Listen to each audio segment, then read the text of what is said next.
사사기 8장 24절부터 35절까지. 그때에 이스라엘 사람들이 기드온에게 이르되 당신이 우리를 미디안의 손에서 구원하셨으니 당신과 당신의 아들과 당신의 손자가 우리를 다스리소서 하는지라. 기드온이 그들에게 이르되 내가 너희를 다스리지 아니하겠고 나의 아들도 너희를 다스리지 아니할 것이요 여호와께서 너희를 다스리시리라 하니라. 기드온이 또 그들에게 이르되 내가 너희에게 요청할 일이 있으니 너희는 각기 탈취한 귀고리를 내게 줄지니라 하였으니 이는 그들이 이스마엘 사람들이므로 금 귀고리가 있었음이라. 우리가 대답하되 우리가 서로에 드리리이다 하고 겉옷을 펴고 각기 탈취한 귀고리를 그 가운데 던지니 기드온이 요청한 금 귀고리의 무게가 금 1700세겔이요 그 외에 또 초승달 장식들과 해물과 미디안 왕들이 입었던 자색 의복과 또 그 외에 그들의 낙타 목에 둘렀던 사슬이 있었더라. 기드온이 그 금으로 애굽 하나를 만들어 자기의 성읍 오보라에 두었더니 온 이스라엘이 그것을 문안하게 여김으로 그것이 기드온과 그의 집에 올무가 되니라. 미디안이 이스라엘 자손 앞에 복종하여 다시는 그 머리를 들지 못하였으므로 기드온이 사는 40년 동안 그 땅이 평온하였더라. 요아스의 아들 여룹바알이 돌아가서 자기 집에 거주하였는데 기드온이 아내가 많음으로 그의 몸에서 낳은 아들이 70명이었고 세겜에 있는 그의 첫째 아들을 낳았으므로 그 이름을 아비멜렉이라 하였더라. 자, 우리 32절까지만 읽읍시다. 같이 시작. 요아스의 아들 기드온이 나이가 많아 죽음에 아비에셀 사람의 오브라에 있는 그의 아버지 요아스의 도시에 장사되었더라. 아멘.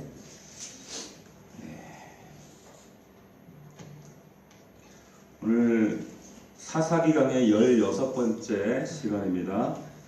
기드온이 에봇을 만들다. 부제가 있습니다. 부제가 뭔가 누가 주인인가 라고 하는 제목으로 하나님 말씀 함께 오늘 본문 가운데 은혜를 나누도록 하겠습니다.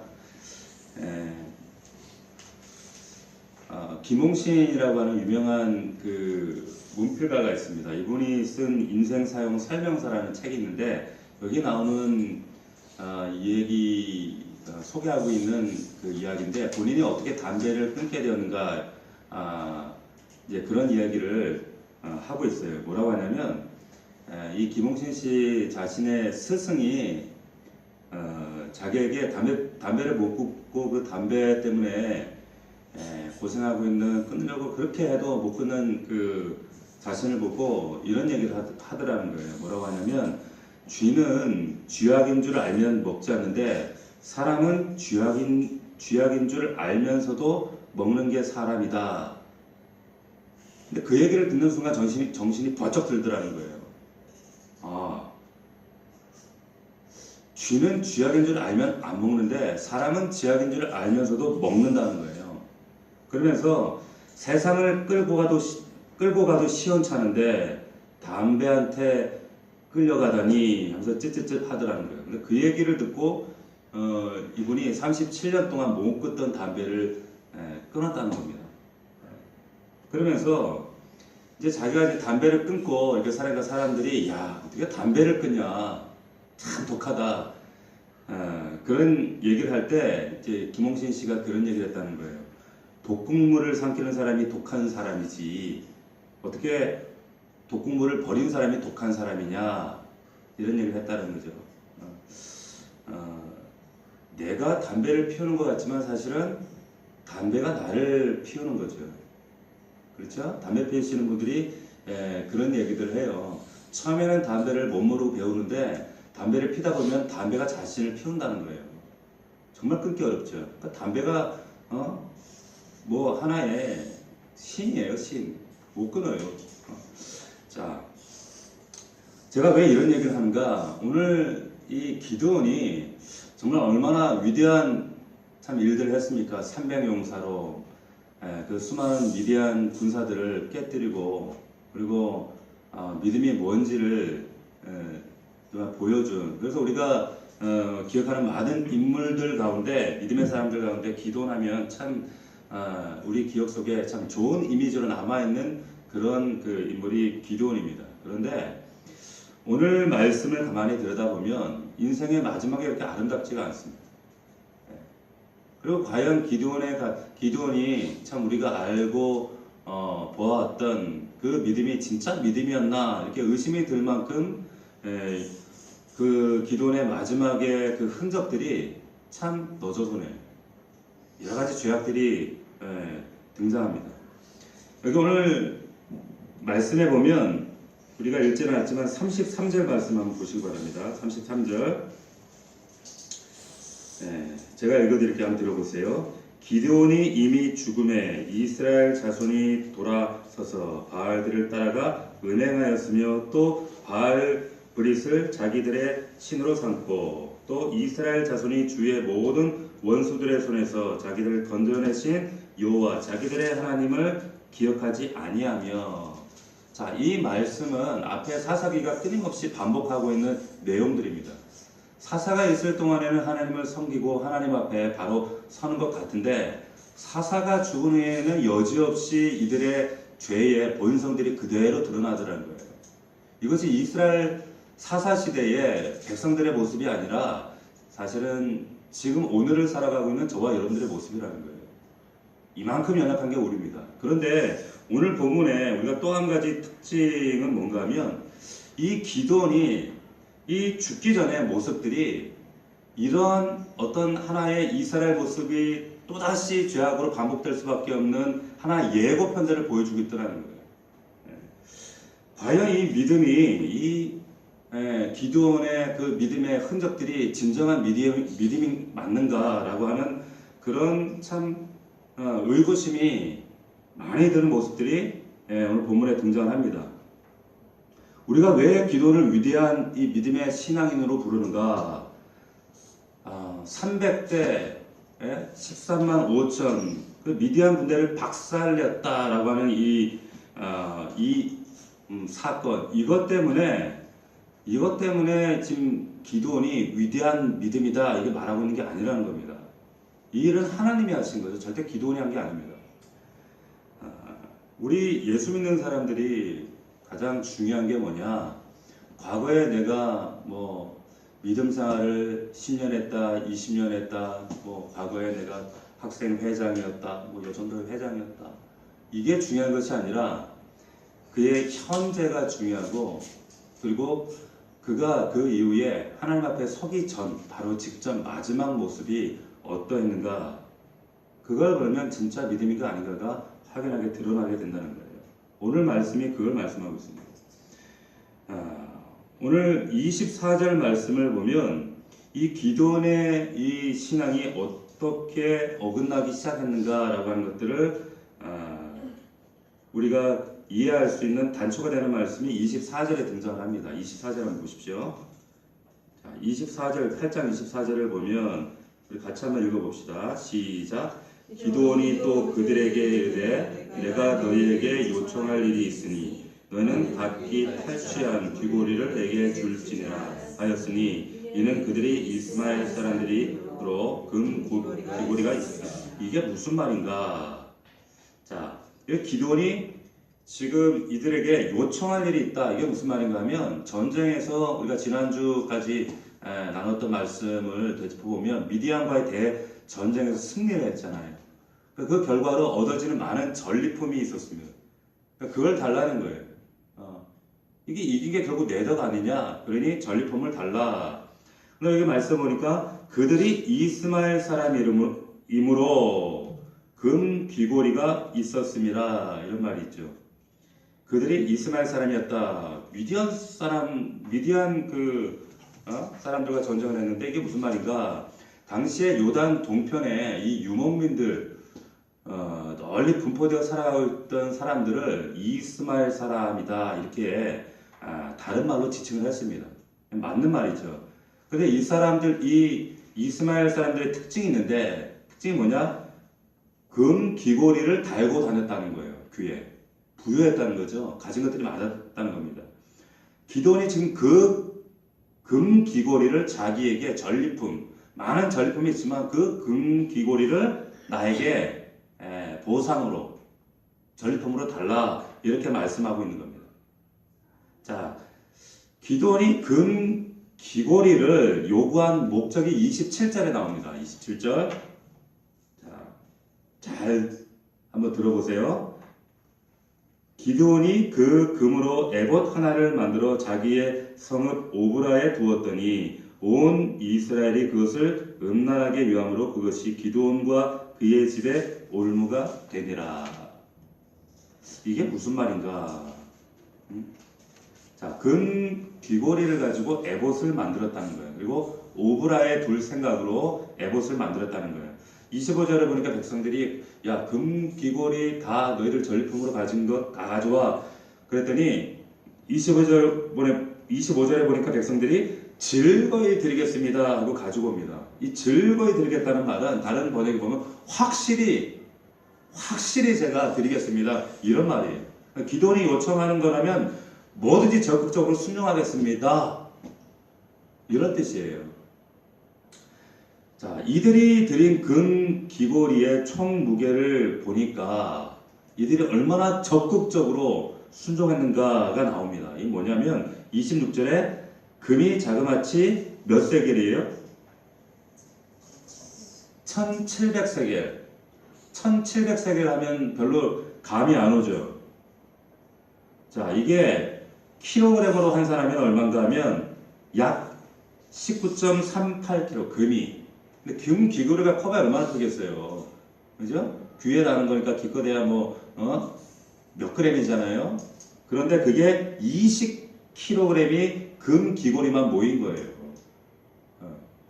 여러분 별로 놀라지도 않지만 자기들이 낸 것도 아니니까 내 것도 아니니까 그러지만 이게 돈으로 환산하면 이게 금으로 따지면 5,168돈이에요. 놀라지도 않아요. 여러분 금이 아니니까. 예? 요즘에 금 한 돈이 얼마예요? 예? 금 한 돈이 얼마예요? 20만 원? 20만 원? 네. 내가 그럴 줄 알고 내가 금 시세를 알아봤죠. 오늘자 금 시세를 말씀드리면 18만 3,500원이에요. 비싼 거예요? 싼 거예요? 예. 혹시 금이 많으신 분들은 얼른 파세요. 예. 얼른 파세요. 금덩어리를 모셔도 파세요. 그거를 18만 3,500원 참고하시고 얼른 파시기 바랍니다. 자, 그래서 이게 금으로 5,168돈이니까 이걸 우리 돈 오늘 시세로 총 환산하면 얼마냐? 9억 4,832만 8천 원이에요.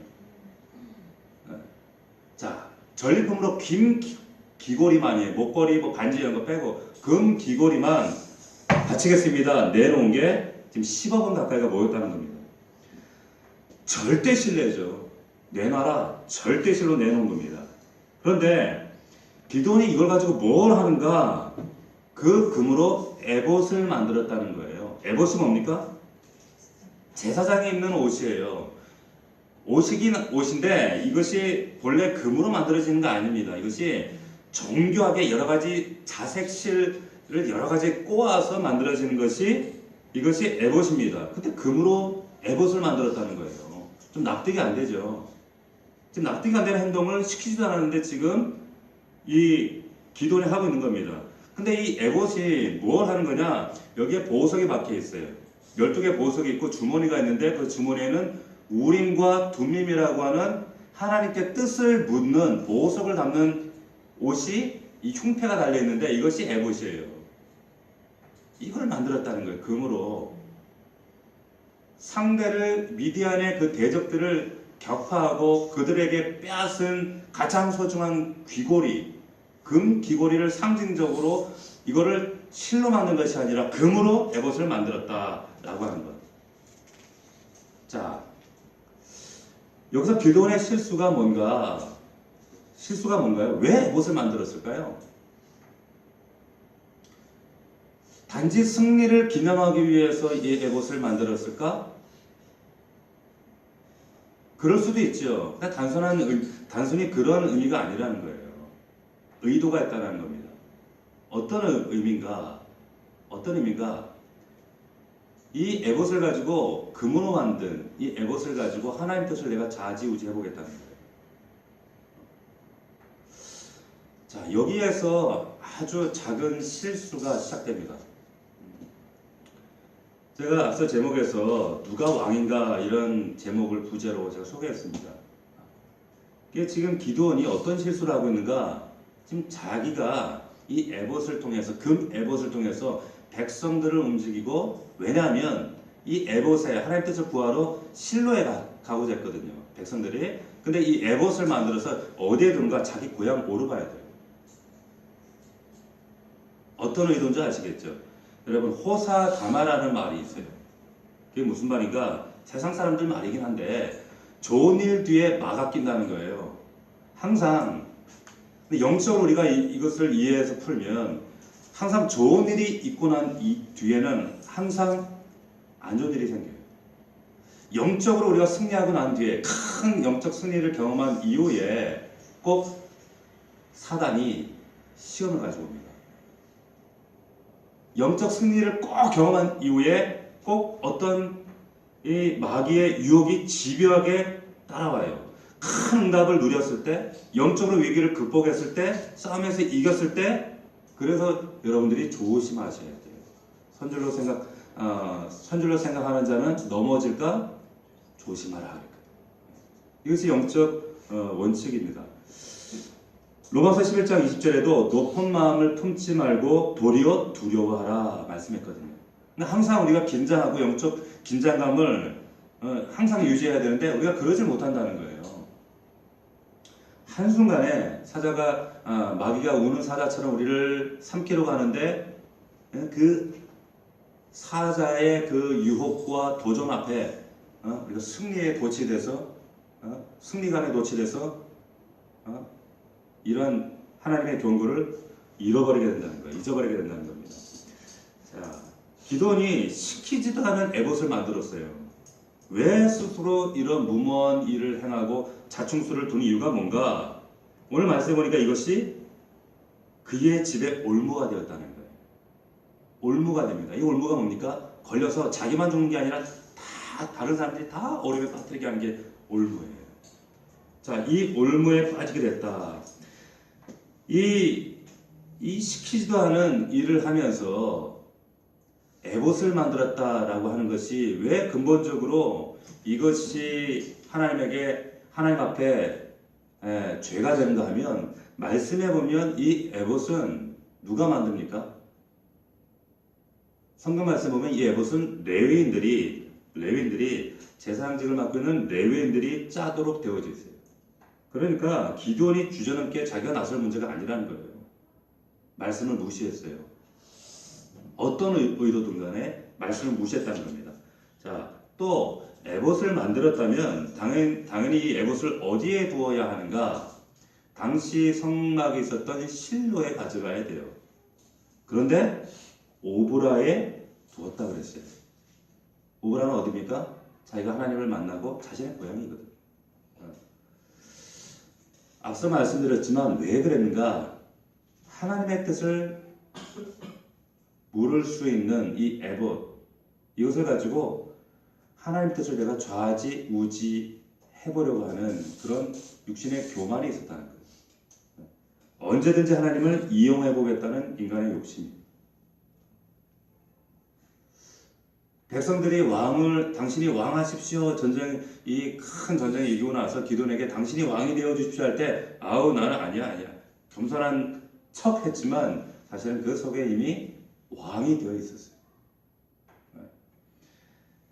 분명히 백성들 앞에서 나는 너희를 다스리지 않겠다 이렇게 말하고 있었거든요. 23절 보십시오. 23절 22절에 보니까 그때 이스라엘 사람들이 기드온에게 이르되 당신이 우리를 미디안의 손에서 구원하셨으니 당신과 당신의 아들과 당신의 손자가 우리를 다스리소서 하는지라. 23절 같이 시작. 기드온이 그들에게 이르되 내가 너희를 다스리지 아니하겠고 나의 아들도 너희를 다스리지 아니할 것이요 여호와께서 너희를 다스리시라 하니라. 자, 이 말씀만 딱 보면 기드온 굉장히 괜찮은 사람 같죠? 겸손한 사람 같잖아요. 그런데 여러분, 이런 이 기드온의 이 고백이 마치 어떤 사람들을 우리가 떠올릴 수 있는가? 바리새인들이에요. 바리새인이에요. 표리부동한 신앙. 겉으로는 신앙생활 같은데 속에서는 신앙이 아니라는 거예요. 이것이 진짜 배 고백이 아니더라는 거죠. 자, 왜 그런가? 우리가 몇 가지 이 기도원 안에 정말 하나님이 왕인지 자신이 왕인지, 우리가 그 자신이 정말 왕이 수밖에 없었던 그 성경 말하는 증거가 여기 등장합니다. 이게 뭐냐면 여기 이 에봇을 만든 거, 그리고 또 이 오브라의 이 에봇을 두게 한 것. 결국에 이 오브라에 이 에봇을 두게 했다는 것은 뭐냐? 백성들이 실로로 가지 않고 자신의 고향으로 오게 했다는 거예요. 그러니까 명색의 행정수도로 만든 겁니다. 자기의 삶에, 자기가 살고 있는 동네를 실질적인 왕의 수도로 만들어버린 거예요. 자, 또 하나는, 여기 보면, 자, 여기 30절 말씀 보십시오. 30절. 8장 30절 말씀을 읽어봅시다. 시작. 기드온이 아내가 많음으로 그의 몸에서 낳은 아들이 70명이었다. 자, 이렇게 이 이야기를 그 사사기 기자가 굳이 여기에 기록하고 있는 이유가 있습니다. 당시 왕 외에는 아내를 많이 두거나 자식들을 많이 낳지 않았습니다. 당시 옛날 그 고대 문서에 보면 가나안 땅의 신과 아사랴 사이에 그 이방신이죠. 아사랴 사이에 태어난 그 자식의 숫자가 몇 명인가? 70명이에요. 정확하게 70명. 그러니까 기드온의 자식이 70명이었단 말은 무슨 말이냐면 그가 지금 기드온이 신의 자리까지 올라갔다는 얘기예요. 왕의 자리를 넘어서 신의 자리까지 올라갔다. 라고 지금 말하기 위해서 그만큼 진짜 왕의 삶을 살았다는 거예요. 이걸 표현하기 위해서 사사기 기자가 의도적으로 이것을 기록하고 있다는 겁니다. 기드온은 이미 자기 안에서 이미 자기가 왕이에요. 하나님이 왕이 아니에요. 말은 겉으로는 여호와께서 다스리십니다. 하지만 사실은 자기가 왕이 되어 있는 거예요. 자, 31절 보십시오. 31절에는 뭐라고 하는가? 같이 읽어봅시다. 시작. 세겜에 있는 그의 첩도 아들을 낳았으므로 그 이름을 아비멜렉이라 하였더라. 야, 우리 기드온 하면 굉장히 좋은 이미지인데 제가 기드온의 이미지를 다 그냥 별로 안 좋게 하는 것 같아요. 그렇게 성경이 사실은 지금 사실을 있는 그대로 말씀드리는 거예요. 여기 보면 왜 기드온이 자기 자신이 왕 되어 있는가? 여기 보면 세겜에 있는 첩도 아들을 낳았는데 그 아들 이름이 뭐예요? 아비멜렉이에요. 아비멜렉이라는 이 이름의 뜻이 뭔 줄 아세요? 나의 아버지는 왕이다라는 뜻이에요. 수준이 있어요. 아버지, 멜렉, 내 아버지는 왕입니다. 이게 아비멜렉이에요. 그러니까 아비멜렉의 아버지가 왕이니까 기드온이 뭐예요? 왕이라는 거예요. 완전히 이율배반적이죠. 표리부동하죠. 23절의 고백처럼 나는 너희를 다스리지 않겠고 나는 왕이 아니니까 너희를 다스릴 분은 여호와 하나님이야. 근데 뒤에 말씀 보면 자신이 왕이 되어 있어요.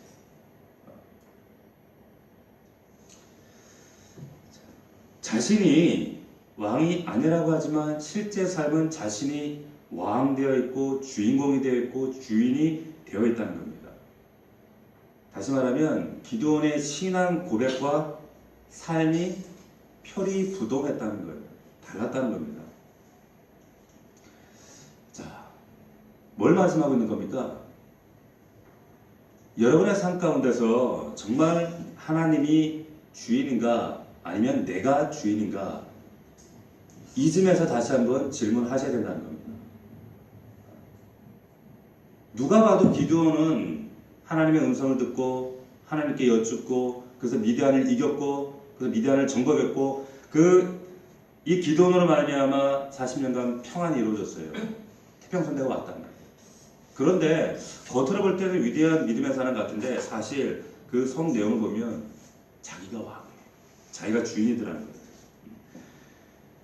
여러분, 오늘 여러분들이 하루를 살면서 내가 사용한 시간, 내가 사용한 나의 물질, 그리고 나의 생각, 그 모든 것, 과연 내가 하나님을 주인이라고 고백하는 내가 그 주인을 위해 썼는가, 아니면 주인된 나를 위해 썼는가, 곰곰이 한번 생각해 보십시오. 답이 적나라하게 드러나지 않습니까? 하나님께서 태초에 천지를 창조하시고 에덴 동산을 만드셨어요. 그리고 그 가운데 아담과 하와를 두시고 아담에게 에덴 동산 경작해라, 네가 지켜라, 다스려라, 대리왕으로 세우셨습니다. 그리고 나서 이 동산의 모든 열매 실과는 다 먹되, 다 먹어라, 다 네 거다. 근데 요거 하나는 먹지 마라. 뭐 먹지 마라 그랬어요? 선악과는 먹지 마라. 선악과? 이거 먹는 날에는 너 반드시 죽을 것이다. 창세기 2장 17절. 선악을 알게 하는 나무의 열매를 먹지 말라. 내가 먹는 날에는 반드시 죽을 것이다. 자, 여기서 질문. 하나님께서 왜 선악과를 만들어 놓으셨나? 참 그 짓궂게 하나님께서 따먹을 거 뻔히 아시면서 만들어 놓고 따먹게 하시고는 왜 우리를 이렇게 고생시키나? 이유가 뭡니까? 간단해요. 진짜 왕이 누구냐? 그거예요. 진짜 왕이 누구냐? 자, 모든 실과 모든 열매, 모든 것을 다 먹을 수 있어요. 모든 게 자기가 주인이에요. 그런데 선악과마저 없으면 자신이 피조물이라는 사실을 잊어버려요. 망각합니다. 하나님이 하나님 되시지 못해요. 근데 선악과를 바라보는 순간 내가 주인이 아니지, 모든 것 내가 사용할 수 있고 먹을 수 있고 내가 누릴 수 있고 나의 시간, 내 물질 모든 것 다 사용할 수 있지만 이거는 노터치 안 돼 하는 순간 깨달을 때 뭘 깨닫는가? 하나님이 진짜 주인이구나 라는 사실을 깨닫게 되는 거예요. 이게 뭡니까? 선악과예요. 이게 선악과입니다. 하나님이 이거 말씀하시고 싶은 거예요. 우리에게 누릴 권리가 있죠. 선택권이 있죠. 자유가 있습니다. 하지만 하나님이 오늘날도 저와 여러분들에게 너에게 주어진 시간과 물질과 네가 가진 모든 배경, 진짜 주인이 누구냐 묻고 계시는 거예요. 하나님이시죠, 당연히. 예수 그리스도죠. 근데 막상 우리 냉정하게 한번 하나님 앞에 우리 탁 한번 얘기해 보시자고. 진짜 그분이 내 인생의, 내 삶의 모든 주권자신가? 주권자는 무슨? 내가 주권자지. 네? 여러분, 지금 이 기도원을 통해서 이거 말씀하시고 싶은 겁니다. 기도원은 말로는 하나님이 여호와가 다스리신다 하지만 자신이 다스렸어요. 자신이 주인이었어요. 그 결과 어땠습니까? 마지막에 아름답지 않아요. 다 결과가 다 드러나게 되어 있거든요.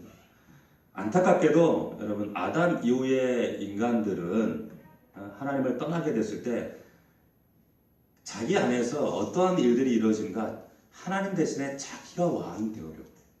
그래서 에녹성을 쌓고 바벨탑을 쌓고 끊임없이 이 사사기 시대 백성들이 자기 소견에 옳은 대로 행했던 것처럼 자기가 왕 되어서 자기가 주도권을 쥐고 내 마음대로, 내 뜻대로 하나님과 상관없이 살고 싶어하는 이게 인간의 본성입니다. 이런 본성. 근데 그럴 때마다 하나님 말씀하시는 거예요. 선악과를 세워두시고 진짜 왕은 네가 아니야. 나야. 말씀하시는 거예요. 여호와는 나의 목자시니 내가 부족함이 없으리로다. 여러분, 왜 우리 성도들이 목장 모임할 때나 혹은 상담을 하게 되면 자신의 부족함과 삶의 결핍과 이런 곤고함과 갈증 때문에 신앙생활이 왜 이리저리 흔들리는 줄 아세요? 왜 흔들리는 줄 아세요? 부족함 때문에, 결핍 때문에, 왜 이것 때문에 씨름하는 줄 아십니까? 여전히 예수 그리스도 안에 있음에도. 왜 그런가? 여러분, 이게 결핍의 문제가 아니거든요. 부족함의 문제가 아니거든요. 여호와가 나의 목자시니 이 목자와의 관계의 문제거든요. 근데 여전히 결핍의 문제에 거기에 빠져 있는 거예요. 왜 부족하지? 왜 예수 믿고 나서도, 왜 하나님 안에 있는데 난 왜 이렇게 늘 가슴은 답답하고 부족하고 결핍되어 있고 허전하고 곤고하고 뭐 예수 믿으나 안 믿으나 똑같네. 왜 그래? 이게 관계의 문제라는 걸 잊어버리는 거예요. 여전히 자기가 왕이 되어 있어요. 내가 왕 돼서 내가 주도권이 되어서 내 삶에 뭔가 하나님이 내가 왕으로서 만족할 만한 뭔가 풍성함을 줘야 되는데 여전히 주도권은 자신이 쥐고 하나님과 목자된 하나님과의 친밀한 건 아무런 관심이 없다는 거죠. 내 삶에 그분이 주인 되셔야 진짜 역사가 나타나는데 사실은 여전히 내 삶의 주인은 내가 주인인 거예요.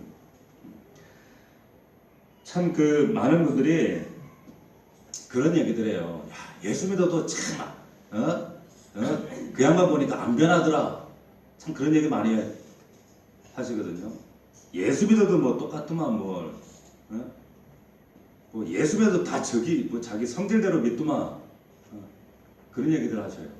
근데 그런 얘기를 들을 때 참 뭐 저 자신을 바라보면서도 그런 연약한 모습들이 있지만 정말 제가 하나님께 참 수없이 물었던 질문이에요.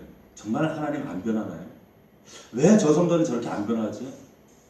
왜 저 사람에게는 변화의 열매가 없지요? 어떤 신앙에 제 안에 막 딜레마가 오는 거예요. 그런데 제가 갈라디아서 5장 22절에 성령의 열매를 보면서 제가 무릎을 딱 쳤던 순간이 있었어요. 그게 뭔가 하면 성령의 열매가 뭡니까? 사랑과 희락과 화평과 오래 참음과 자비와 양성과 충성과 온유와 절제. 나는 이거 내가 맺는 줄 알았단 말이에요. 그 사람이 맺는 줄 알았단 말이에요. 그런데 알고 봤더니 이것이 성령이 맺으시는 거더라고요. 난 그 사람이 말씀 듣고 막 변해가지고 갑자기 사랑이 풍성하고 막 충성하고 화평하고 막 이럴 줄 알았거든요. 근데 문제는 관계의 문제예요.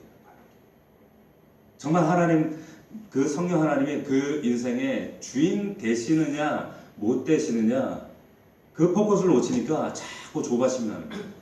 조바심. 결국에 그분이 주인 되면 열매는 그 사람이 맺는 게 아니라 저절로 맺혀지더라. 그 사실을 놓쳤어요. 요한복음 4장에 보면 사마리아 수가성 여인이 예수 그리스도를 만난 이후에 동네 사람들에게 막 달려가서 뭐라고 외칩니까? 요한복음 4장 28절에 보면 여자가 물동이를 버려두고 동네로 들어가서 사람들에게 이르되 내가 행한 모든 일을 내게 말한 사람을 와서 보라. 이는 그리스도가 아니냐? 그리스도가 아니냐? 이 여자가 누구예요? 남자를 5번씩 바꿨던 여자입니다. 인생의 주인을 남편으로 생각했던, 남자로 여겼던 사람이었어요. 남자만 잘 만나면 자기 인생이 만족하고 공감도 사라지고 끊임없이 그래서 그 남자를 목적 삼고 목표 삼아서 끊임없이 갈급했던 여성이었는데, 여자였는데 이 사람이 진짜 주인을 만나니까, 진짜 목자를 만나니까, 진짜 왕을 만나니까 어떻게 돼요? 그 안에 생수의 터지는 거예요. 진짜 기쁨을 만나는 거예요. 그 이후로는 남자 안 찾아요. 그 이후로는 세상 썩어질 목적을 쫓아가지 않아요. 여러분 시편 23편 1절 말씀에 우리가 너무 잘 아는 여호와는 나의 목자시니 내가 부족함이 없으리로다. 우리는 그 앞에 딱 자르고 부족함이 없으리로다를 얼마나 열심히 묵상해 왔습니까? 부족함이 없게 해 주시옵소서. 그런데 이 말씀의 핵심은 뒤가 아니라 앞이에요. 여호와는 나의 목자시니. 목자시기 때문에 부족함이 없는 거예요. 그런데 앞에 떼고 우리는 맨날 첫날 부족함이 없게 해달라고, 공감이 없게 해달라고, 노후에 정말 걱정 없이 살게 해달라고, 부족함 없는 인생 되게 해달라고. 우리 인생의 목표가 부족함이 없는 인생. 여러분, 우리의 목표가 부족함이 없는 인생이 아니에요. 푸른 초장 잔잔한 시냇가가 우리 인생의 목표가 아니에요. 목자이신 그분이 내 인생에 함께 계시지 않으면 푸른 초장 잔잔한 시냇가도요, 양에게는 죽음입니다. 아무리 잔잔한 시냇가 푸른 초장이 널브러져 있어도 목자 없으면 양은 죽어요. 초점 어디입니까? 목자라는 거예요. 목자. 여러분에게 다시 한번 질문을 드리고 싶습니다. 진짜 주인이 누군가? 누가 진짜 주인인가? 우리 사랑하는 자식들을 바라보면서 그 자식의 인생을 내가 좌지우지하려고 하고 있지 않은가? 내가 조바심 내고 있지 않은가? 정말 진짜 주인이신 왕이신 하나님을 내가 모시고 살고 있는가? 아니면 아직도 내가 주인된 내가 왕이 되어서 힘겹게 내 인생을 내가 만들어가고 있지는 않은가? 아직도 세상과 염려 두려움을 내가 묵상하고 있는가? 아니면 나를 사랑하시고 주인 되신 하나님을 묵상하고 있는가? 세상 순리에 순종하고 있는가? 손해보더라도 하나님 나라의 방식과 말씀을 내가 순종하는가? 사실 이거 분별하는 거 어렵지 않습니다. 근데 내가 애써 외면하는 거죠. 부인하는 거죠. 그래도 하나님이 주인입니다. 하나님이 나를 다스립니다. 그런데 기드온처럼 실상은 그렇지 않더라는 거예요. 기드온처럼 겉으로만 신앙의 주인이고 말만 신앙 고백하는 것이 아니라 정말 여러분들 삶으로 왕이신 주인이신 하나님을 고백드릴 수 있는 여러분들 되기를 주의 이름으로 축원합니다. 진짜 주인을 만나는 이 밤이 될 수 있기를 주의 이름으로 축원합니다. 제가 우리나라에서 최고로 좋은 아파트에 사시는 어떤 그 집사님인데 나는 그분을 이제 만날 때마다 참 좀 이해가 안 됐었어요. 어떤 점이 이해가 안 되냐면 우리나라에서 제일 좋은 아파트에 살고 남편이 돈도 잘 벌고 정말 집에 비싼 차를 서너 대씩 가지고 있고 애들이 그래도 믿음이 있는가 없는가 모르겠어요. 교회도 다니고 남 부러울 게 없어요. 집안으로 보면. 그런데 이분이 하시는 얘기는 늘 뭐냐면 늘 신앙이 답답해요. 늘 곤고해요. 하나님이 진짜 내 삶에 안 계시는 것 같아요. 늘 그러시는 거예요. 남편이 주재원이에요. 주재원인데 그래서 외국 나가서 속삭인 남편이 맨날 집에 술 먹고 행패 부리는 것도 아니고 챙겨줄 남편이 있는 것도 아니고 꼬박꼬박 다달이 집으로 월급 보내주고 남부를 거 하나 없는데 늘 곤고하고 메마르고 종교적으로만 계속 신앙생활을 왔다 갔다 하는 거예요. 제가 숙제였어요. 왜 저분에게는 하나님 만나시지 않는 왜 하나님과의 뜨거운 인카운터가 없을까? 만남이 없을까? 왜 하나님과의 극적인 체험이 없을까? 이게 오래도록 숙제였습니다. 그런데 제가 그분의 삶을 가만히 연구를 해본 결과 그분이 가진 돈, 자식, 시간 어느 영역에도요 하나님이 주인 되신 영역이 한 군데도 없는 거예요. 단 한 군데도 없어요. 말은 하나님이 주인입니다. 예수보다 주인이십니다. 하지만 물질, 시간, 자기 자식, 남편 하나하나 찾아볼 때 하나님이 주인된 구석은 하나도 없어요. 아니 그런데 그 가운데 주인이신 하나님은 어떻게 왕으로 임재하셔서 우리를 다스리시겠어요? 어떻게 그 안에 생수의 강을 넘치도록 부어주시겠어요? 그런데 아무리 얘기해도요 고지 안 들어요. 아 그래요 하면서도요 안 들어요. 안 듣습니다. 여러분 여기 말씀에 이 기드온이 겉으로는 하나님이 주인입니다, 왕입니다. 그리고 실제로는 자기가 왕이었잖아요. 이후에 그의 삶의 마지막 증거들이 어땠는가 결과를 한번 봅시다. 우리 33절 보십시오. 33절 말씀에 보면 우리 같이 한번 읽어봅시다. 시작. 기드온이 이미 죽음에 이스라엘 자손이 돌아서서 바알들을 따라가 음행하였으며 또 바알 그릇을 자기들의 신으로 삼고. 이게 굉장히 정말 두려운 말씀이에요. 여기 보면 이스라엘 자손이 바울로 돌아가요. 기드온이 죽음에, 이미 죽음에, 근데 여기 원문에 보면 이미 죽음에로 여기 성경 나와 있지만 원문에 보면 기드온이 죽자마자 곧바로 이런 뜻이에요. 저와 여러분이 죽으면 우리 자식들이 어떻게 될까 한번 생각해 보세요. 관건이 뭔지 아십니까? 여러분들 삶 가운데 하나님이 진짜 주인이냐 아니냐 여기 달려 있어요. 우리 아이들이요 그거 다 봅니다. 다 압니다. 모를 것 같으세요? 다 알아요. 하나님을 정말 하나님을 섬기는지 하나님이 그냥 아버지 어머니 삶의 수단인지 그냥 부처나 알라시나 다를 바 없는 그냥 우상인지 아이들 그거 보지 않을까요? 다 압니다. 이 기도원이 죽자 동시에 백성들이 타락했다는 거예요. 즉각적으로 진행했다는 거예요.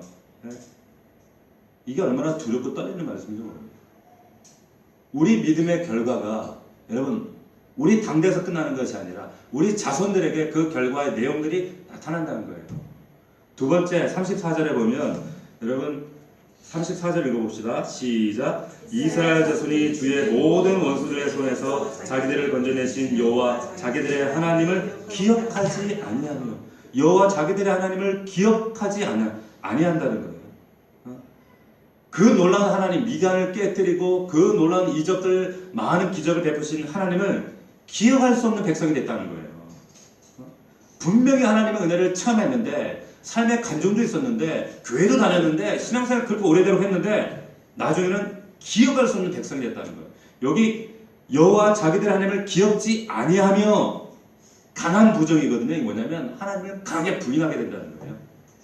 옛날 그 많은 신앙 체험을 하고 은사를 맛보고 이거 중요하지 않다는 거예요. 제가 오래전에 제가 대학교 시절 때 내비게이터라고 하는 내비게이터 아니고 IBF라고 하는 그 선교단체가 있습니다. 거기서 신앙생활 같이 하고 그 대학생들과 함께 나눴던 그런 시간들이 있었는데 거기에 어떤 자매가 왔어요. 그 모임에 일반 대학교 자매였는데 굉장히 열심히 믿었어요. 말씀 훈련 받고 또 제자 훈련 받고. 근데 이 자매가 한 2학년쯤 되니까 안 나타나요. 2학년 한 말쯤 되니까. 그래서 물어물어 수소문을 하고 또 이렇게 어렵게 만났어요. 만났더니 이 자매가 운동권에 빠져 있는 거예요. 그래서 주사파 이런데 거기에 심취해가지고 데모를 하고 거기에 맛을 들여가지고 맨날 뛰들고 돌아다니고 있더라고. 근데 이 자매를 만나가지고 야 그래도 교회는 나오고 신앙생활을 해야지. 근데 교회도 끊고 선교단체 나오는 것도 끊고 나중에는 하나님을 완전히 부인해버리는 거예요. 완전히 딴 사람이 되어 있는 거예요. 너무 안타까워가지고 참 많이 그 이야기를 나누고 설득하고 달래고 권면하고 안 받아들여요. 안 받아들이는 거예요. 그렇게 열심히 제자 훈련 받고 뜨겁게 하나님 은혜를 체험하고 은사도 체험하고 막 이랬던 자매였는데 그래서 그때 은혜 받았던 얘기를 하면 그 자매 뭐라고 하냐면 그거 다 자기 체면이었다고 내가 속았다고 그런 얘기를 하는 거예요. 야 어떻게 사람이 하루아침에 저렇게 변할 수 있을까 하나님을 부인할 수 있을까 너무 신기할 정도로 그렇게 안면을 싹 몰수하고 오로지 운동 주사파 거기에 사회 개혁 이런 여기에 빠져가지고 도무지 돌아올 생각을 안 하는 겁니다. 여러분 사람이 하나님을 떠나 살아서 하나님을 떠나게 되면 하나님을 망각하게 되면 나중에는 강하게 부인할 뿐만 아니라 나중에는 하나님을 대적해요. 대적합니다. 그 하나님을 겉으로 대적하면서 반대하는 것 같은데 사실은 자기 안에서 이 부정하는 거예요. 밀어내는 거예요. 하나님. 이게 얼마나 참 무서운 일인지 몰라요. 이스라엘 백성들이 기도원이 죽자마자 하나님을 기억지 아니하며 하나님을 부인하게 됐다는 거예요. 세 번째 여러분 또 하나 나타나는 현상이 뭐냐? 영적인 지도자고 원수가 됩니다. 여기 35절 말씀 보십시오. 35절 말씀 우리 같이 읽어봅시다. 시작. 또 여룹바알이라는 기드온이 이스라엘의 모든 민을 따라 그의 집을 후대하지도 아니하였더라. 자, 여룹바알이라는 기드온. 여기 기드온을 뭐라고 얘기해요? 여룹바알이라고 하는 기드온이에요. 여룹바알이라고 하는 일을 우리가 2주 전에 나눴지만 바알 산당을 깨뜨리고 우상을 혁파하고 부수고 얻은 이름이 여룹바알이라고 하는 기드온의 또 다른 별명이죠. 이 이름을 가지고 미디안 13만 5천 명을 깨뜨렸어요. 그러니까 이 이름은 이스라엘 백성들이 절대 잊어버릴래야 잊어버릴 수 없는, 잊어버려서는 안 되는 이름이에요. 그런데 백성들이 이 이름을 잊어버려요. 뿐만 아니라 자손들이, 후손들이, 그 기도의 후손들이 마땅히 받아야 할 이런 대우들도 하지 않아요. 자, 제가 여러분 그 이전에 그 교회에서 제가 교구 부목사로 있을 때 교회 이제 식구들을 다 못 만나잖아요. 누가 하는지 안 하는지 이제 모르니까. 근데 한동안 못 빼는 분이 있으면 제가 전화를 한다고요. 뭔가 좀 걸려요. 걸린다 싶어서 전화하면 뭐 개발대충이에요. 전화를 하는데 이게 보통 일반적으로 전화를 하면은 이제 목사가 전화를 해주면 반갑잖아요. 그러니까 반갑게 친밀하게 이렇게 깊은 마음으로 전화를 응대하시는데, 근데 이 교회에 이런 그 마음의 어떤 그 상처와 문제가 있어서 이런 그 안에 정말 치열한 영적 싸움이 있는 분들, 마귀의 공격을 받고 정말 시험이 들고 이런 분들 제가 전화를 하죠. 그러면 전화 목소리가 아주 막 무서워요. 살벌해. 내가 괜히 전화했다 싶도록 막 떨려. 막 어떻게 될지 모르겠다. 막 그 저기감이, 막 왜 쓸데없이 전화했냐고. 제가 전화 때문에 상처 많이 받았어요. 진짜 전화 때문에 상처 많이 받았어요. 제가 뭐 전화하는 것도 그렇게 좋아하지 않고 경상도 사람들이 다 그렇지만은 전화해서 미주알 고주알 그래도 안 보이니까 전화를 했는데 만날 방법이 없어요. 전화라도 해서 하는데 전화도 왜 전화했냐고. 쓸데없이 바쁜 사람한테. 얼마 전까지 교회 잘 보며 인사했던 사람이 얼마나 제가 당혹스럽겠어요. 여러분, 이 예수 믿다가 신앙에 어떤 사단의 공격과 신앙에 문제가 생기면 반드시 영적 지도자와 문제가 생기게 되어 있어요. 여기 목자들도 계시지만 이걸 여러분들이 잘 아셔야 돼요.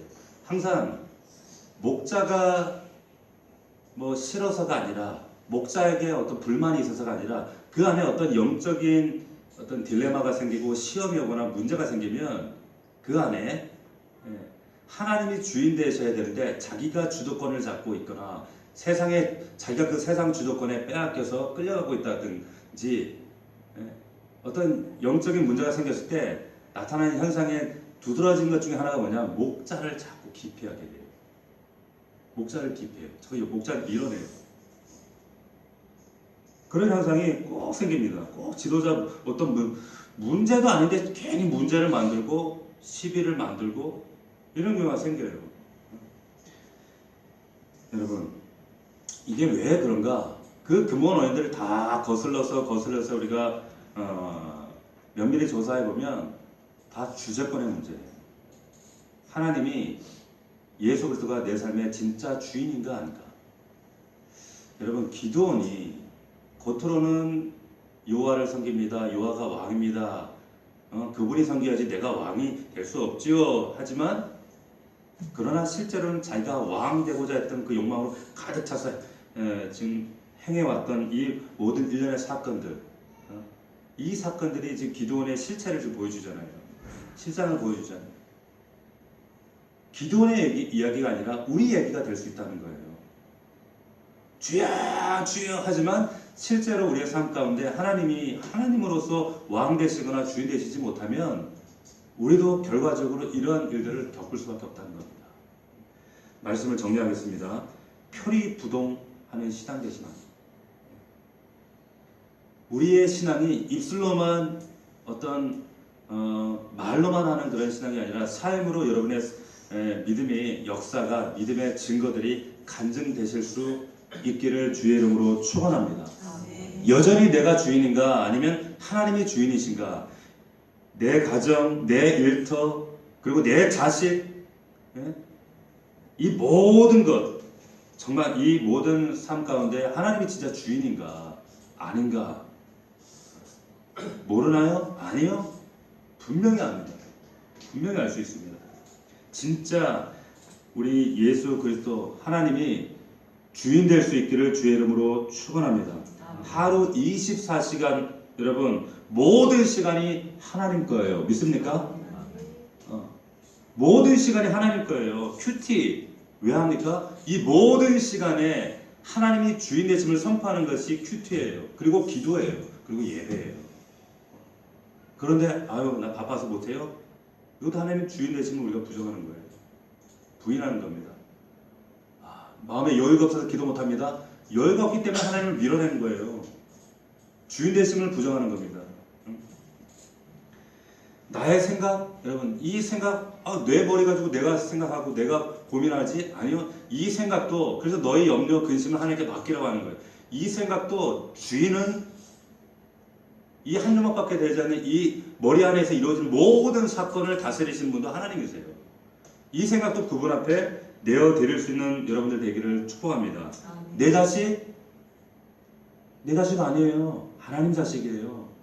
내 자식이니까 내가 조바심 나고 내가 걱정하고 내가 염려하고 내가 속상하고 막 열불나고 그러죠. 참 제일 안 되는 게 자식이 아닌가 싶어요. 여러분 자식도 하나님 겁니다. 하나님 자식이기 때문에 내가 그렇게 조바심 낼 필요 없어요. 하나님이 조바심 내셔야지. 하나님 위로해드려야지. 하나님 자식 때문에 너무 속지 마세요. 우리가 하나님 위로해드려야죠. 우리 오늘 이 기도원의 이 사건을 통해서 다시 한번 기억할 수 있기를 축원합니다. 진짜 주인이 누군가? 오늘 이 시간 우리가 기도하고 다시 한번 주님 앞에 고백하면서 하나님 정말 내 삶의 내 모든 삶의 영역 가운데 하나님이 주인 되시길 원합니다. 하나님이 왕 되시길 원합니다. 여호와는 나의 목자시니 내가 부족함이 없습니다. 부족함이 없는데 초점 맞추는 인생이 아니라 여호와가 나의 목자시기 때문에 나는 부족함이 없는 겁니다. 목자 대신 왕이신 하나님께 초점을 맞출 수 있는 우리 인생의 모든 포커스를 맞출 수 있는 우리 저와 여러분들 우리 모두가 될 수 있기를 주의 이름으로 축원합니다.